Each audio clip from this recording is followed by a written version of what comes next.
Nos encontramos en la mañana de hoy con la doctora Adelfa Serrano. ¿Cómo está, doctora? Muy bien, gracias. Gracias por la invitación. Qué bueno que esté con nosotros en la mañana de hoy. Antes de comenzar a hablar sobre su trayectoria profesional con nosotros aquí en la Escuela de Medicina, primero le pregunto, ¿dónde usted nació? Yo nací en Cuba, en un pueblo que se llama Santi Espíritus, que queda en el mismo centro de la isla. Y doctora, ¿y cómo recuerda esos años? ¿Cómo fue la escuela? ¿Cuán diferente es de Puerto Rico? Eh, recuerdo, bueno, tuve una niñez muy feliz. Y recuerdo, entre otras cosas, que yo quería un microscopio desde que tenía menos de 7 años. Y me dijeron que era muy niña. Pero recuerdo la escuela yo hice high school en Cuba también y llegué a Puerto Rico y empecé en la universidad.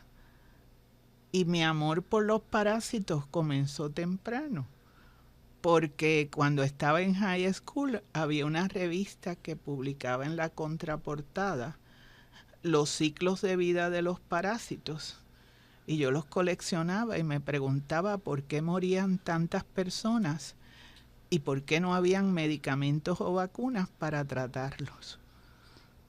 Afortunadamente tuve la suerte de venir y hacer mi bachillerato en la Universidad de Puerto Rico, en Río Piedras, y allí eh, tomé una clase de parasitología con el doctor George Hillier y me fascinó. Solicité hacer mi tesis de maestría con él y fue un proceso eh, excelente. Aprendí mucho, conocí muchos científicos, publicamos y disfruté mucho trabajar con enfermedades ocasionadas por parásitos que afectan al hombre. Doctora, una vez usted termina su maestría, ¿cuándo realiza el doctorado? ¿Dónde va a hacerlo? Hice el doctorado en la Universidad de Georgia, trabajando también con bilarcia, al igual que mi maestría. En ese caso fue bajo la dirección del doctor Raymond Damian y de codirector de tesis, el doctor Rick Tarleton. Y luego de completar el doctorado, ¿qué hace? Cuando terminé mi doctorado, en esos años, fue que comenzó biología molecular en parásitos.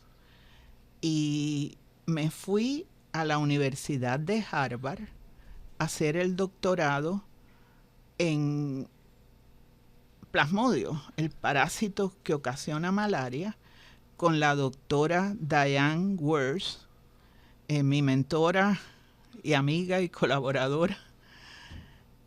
Y fue excelente, porque yo había hecho inmunología de bilarcia en maestría y doctorado, inmunología humoral y celular, y el postdoctoral fue todo molecular. Publicamos un paper seminal en donde identificamos por primera vez una proteína transportadora envuelta en resistencia que se publicó en Science y es uno de los artículos más citados. Y de allí en adelante, usted conoce mi historia, siempre ha sido malaria. Precisamente esa era la próxima pregunta, doctora. ¿Cómo le llegó a interesar la malaria? Porque la conocemos como la experta en malaria en Puerto Rico y otras partes del mundo. Pues todo comenzó porque comenzamos en biología molecular y era más, se conocía más de biología molecular en parásitos protozoarios que multicelulares. Pero además me fascinó el impacto que tiene esta enfermedad. A mí siempre me ha gustado trabajar en cosas relacionadas con la medicina que puedan ayudar un poquito, como un granito de arena en las arenas del mundo. Pero nunca quise ser médico, sino investigar. Y plasmodio y malaria me dieron esa oportunidad. Doctora, para los que nos están viendo en estos momentos, ¿nos puede explicar qué es la malaria y qué la causa y cuáles son sus síntomas? La malaria es una enfermedad infecciosa ocasionada por parásitos del género Plasmodio. Hay 5 especies que infectan al hombre: Plasmodium falciparum, Plasmodium vivax, Plasmodium ovale, Plasmodium malariae y recientemente Plasmodium knowlesi, que es una malaria de monos que pasó al hombre, por lo que es una zoonosis. De todas ellas, la más agresiva y que causa más número de muertes es Plasmodium falciparum. La enfermedad se transmite por un mosquito vector, Anopheles hembra, que en Puerto Rico es Anopheles albimanus. La persona adquiere la enfermedad y el parásito pasa parte de su ciclo de vida en el hombre y ocasiona la sintomatología característica, y parte de su ciclo de vida en el mosquito. Necesitamos los 2 hospederos, el mosquito y el hombre. En el caso de infecciones con falciparum, hay que tratarlos rápidamente porque puede ocasionar la muerte. Una persona que se infecta con el parásito, ¿qué síntomas presentaría?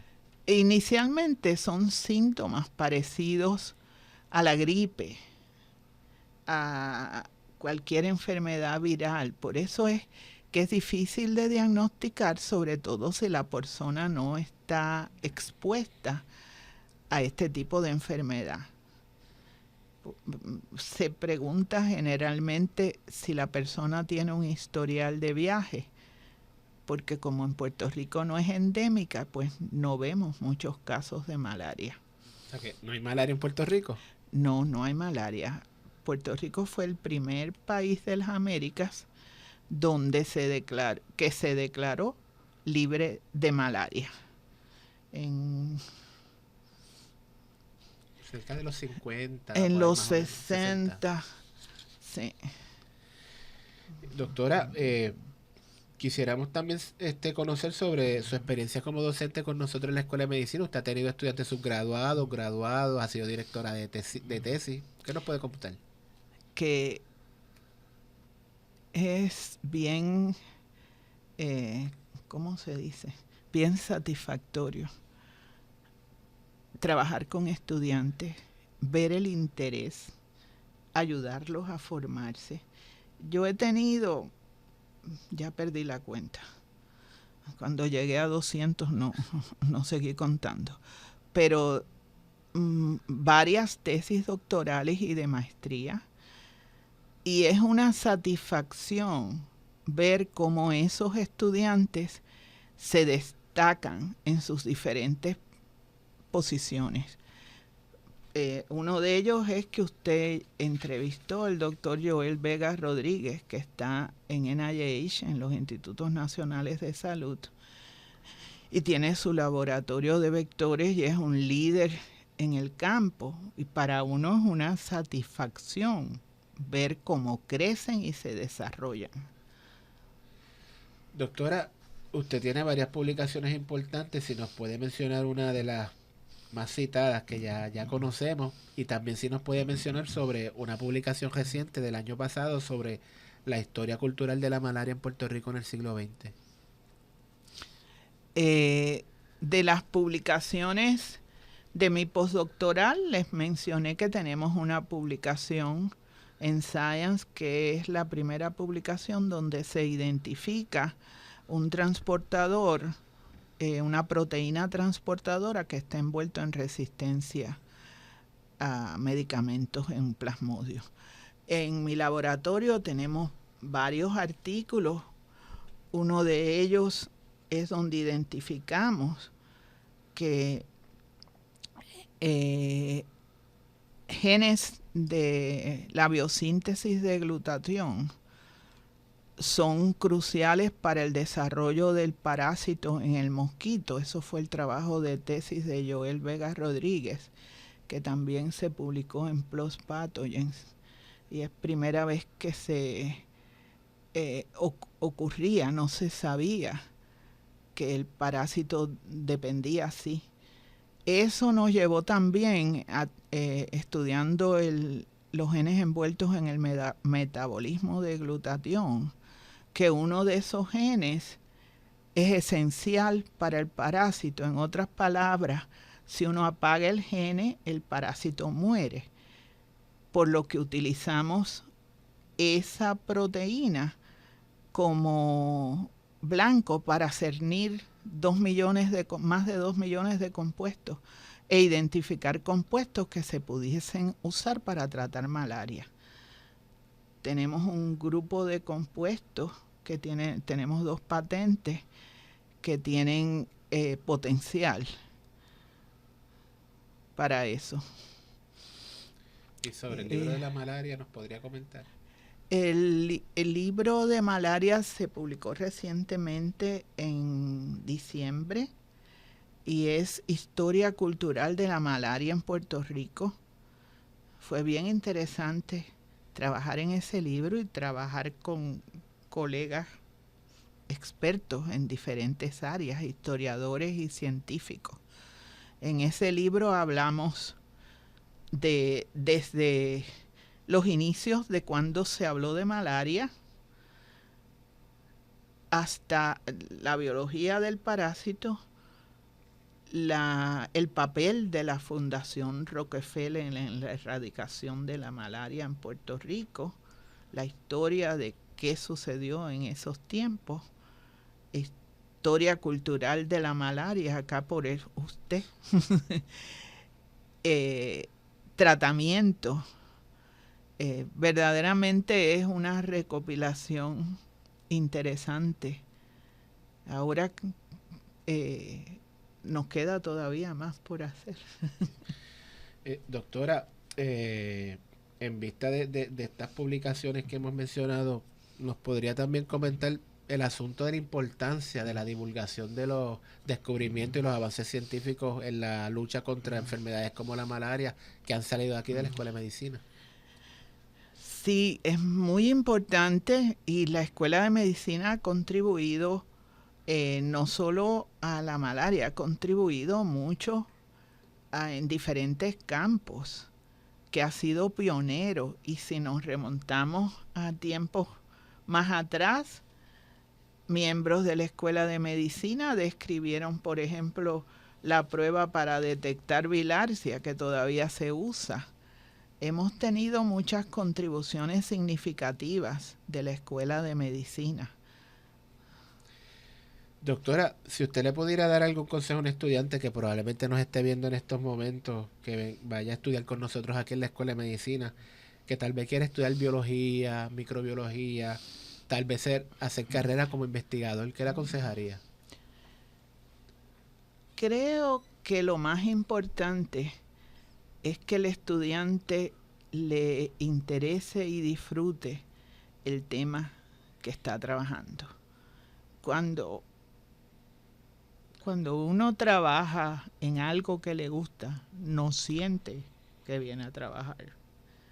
Y es muy satisfactorio entrenar a estudiantes que serán los futuros científicos. Y lo otro es que no se amilanen, que cualquier obstáculo se sobrepasa. Lo importante es lograr el objetivo. Doctora Adelfa Serrano, gracias por haber estado con nosotros en la mañana de hoy. Gracias a usted por la oportunidad de conversar con ustedes. Buen día. Gracias.